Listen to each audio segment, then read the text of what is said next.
बिस्मिल्लाहिर्रहमानिर्रहीम, अस्सलाम वालेकुम।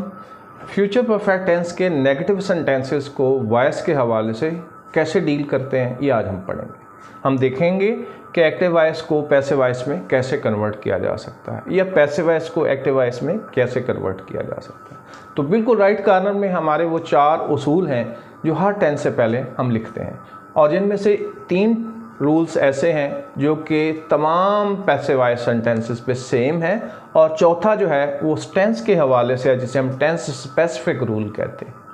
तो पहले वो रूल्स देख लेते हैं जी। पहला रूल यही है कि सब्जेक्ट को ऑब्जेक्ट में और ऑब्जेक्ट को सब्जेक्ट में आपस में जगह बदल देंगे जी। ठीक हो गया जी। थर्ड फॉर्म यूज़ करेंगे, बाय यूज़ करेंगे और इस टेंस के लिहाज से will not have been, shall not have been. मैंने आपको पहले भी अर्ज़ किया था कि जहाँ हेल्पिंग वर्ब बहुत ज़्यादा यूज़ हो रहे हों, मोर देन वन यूज़ हो रहे हों, तो वहाँ पहले हेल्पिंग वर्ब के बाद नॉट लगाते हैं हमेशा। यानी आप देखें इसमें कितने हेल्पिंग वर्ब यूज़ करें, 1 2 3 हेल्पिंग वर्ब इस टेंस में यूज़ हो रहे हैं। तो आमतौर पर स्टूडेंट कन्फ्यूज़ हो जाता है कि विल के बाद नॉट लगाना है नेगेटिव बनाने के लिए, या विल हैव नॉट बीन ऐसे आना चाहिए, या विल हैव बीन नॉट इस तरह आना चाहिए, कैसे आना चाहिए। तो याद रखने वाली बात यही है कि पहले हेल्पिंग वर्ब के बाद हमेशा नॉट आएगा। ठीक है जी। Let's move to the examples. Clear picture वहाँ से भी हमें मिल जाएगी।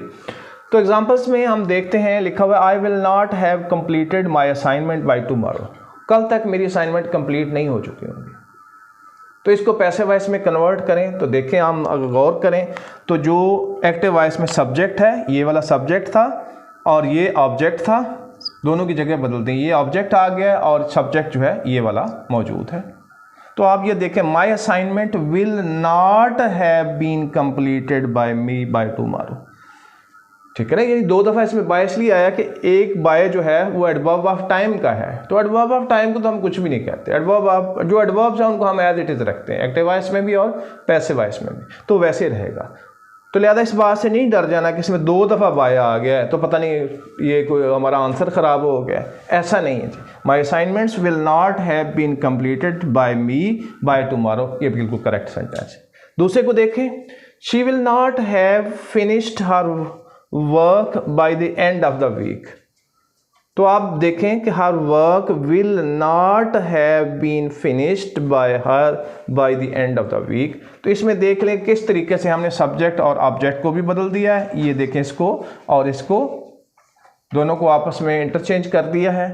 थर्ड फॉर्म यूज़ कर दी है, बाय का यूज़ कर दिया है, ये बीन का इजाफा इसमें होता है वो हमने कर दिया है। सेंटेंस को आप पढ़ लें, ये वाला बाय जो है ये एडवर्ब ऑफ टाइम का है, इसने एज इट इज़ रहना होता है। तो her work will not have been finished by her by the end of the week, ये सेंटेंस इस तरह बन जाएंगे।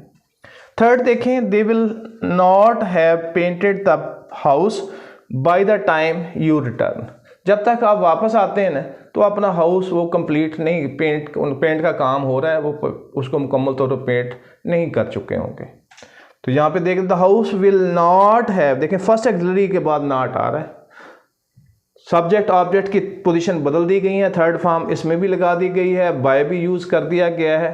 सेंटेंस पढ़िए, the house will not have been painted by them by the time you return. और चौथा sentence मैंने incomplete छोड़ा हुआ है कि आगे आप कंप्लीट करेंगे। तो अगर आपको पहले 3 सही तरह से समझ आ गए हैं तो चौथे को कंप्लीट करना आपके लिए क्या मसला है, कोई मसला नहीं है। देख लेते हैं जी। देखिए, we shall not have cooked dinner before the guest arrive. तो क्या होगा, देखिए डिनर इसमें ऑब्जेक्ट है तो यहाँ आके देखें ये सब्जेक्ट बन जाएगा।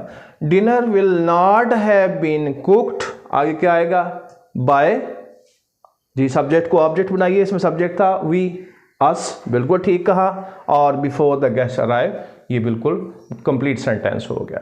तो इस तरीके से हम देखते हैं कि अगर हमारे पास रूल्स हैं और हमें उनको अप्लाई करना आता है तो it's a very easy task to convert an active voice into passive और passive into an active. Thank you.